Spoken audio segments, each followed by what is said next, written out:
لا يزال الخير حيا لا يزال إن في الدنيا سلاما وظلال۔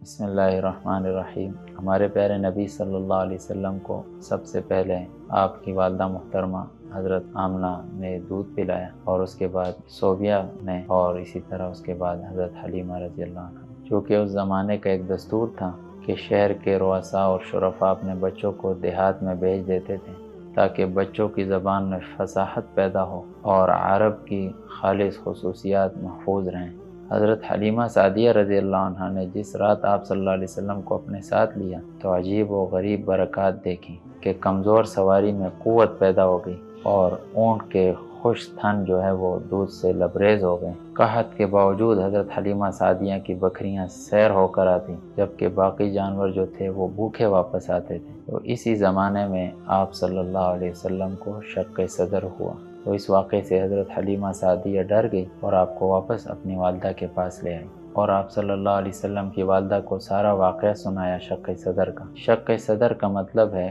شق کا مطلب کاٹنا، اور صدر سینے کو کہتے ہیں، یعنی شق کہتے ہیں کاٹنے کو، اور صدر مانا دل۔ تو سینے مبارک سے دل کو نکالنا اور پھر اس کو آب زمزم سے دھونا، اور اسی طرح برف سے، یہ آپ صلی اللہ علیہ وسلم کا معجزہ ہے۔ اور ایک انشراح صدر ہوتا ہے جو امت کے بزرگان کو اور اسی طرح اللہ والوں کو ہوتا رہتا ہے، یہ معجزہ نہیں ہے، یہ عام ہے، نبی کے علاوہ باقی امت کے نیک لوگوں کے ساتھ بھی ہوتا ہے، لیکن جو شق صدر ہے یہ آپ صلی اللہ علیہ وسلم کا معجزہ ہے۔ پہلی مرتبہ آپ صلی اللہ علیہ وسلم کو شق صدر حضرت حلیمہ سعدیہ رضی اللہ عنہ کے ہاں ہوا تھا، اور آپ صلی اللہ علیہ وسلم کے رضائی بھائیوں نے آ کر حضرت حلیمہ رضی اللہ عنہ کو سارا واقعہ سنایا۔ جب حضرت حلیمہ اپنے شوہر کے ساتھ آئی آپ صلی اللہ علیہ وسلم کے پاس، تو آپ صلی اللہ علیہ وسلم کا رنگ مبارک پیلا تھا، اور آپ نے سارا واقعہ سنایا کہ جبرائیل اور میکائیل تھے، اور جو سفید لباس میں انسانی شکل میں آئے تھے، اور انہوں نے شکم مبارک کو چاک کیا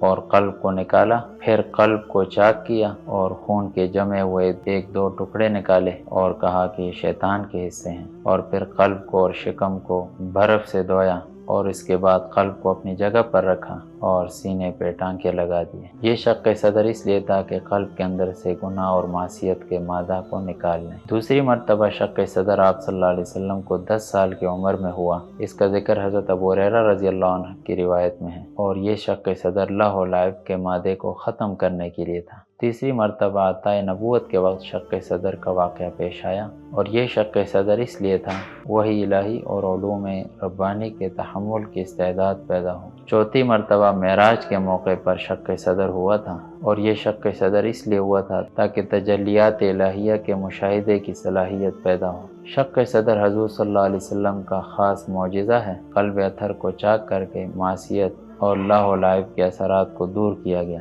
اور علم و برکت روحانیت کی استعداد بڑھا دی گئی۔ صحابہ اکرام نے آپ کے سینے مبارک پر اس سلائی کے نشان بھی دیکھے تھے جو دل کو سینے میں رکھنے کے بعد کی گئی تھی۔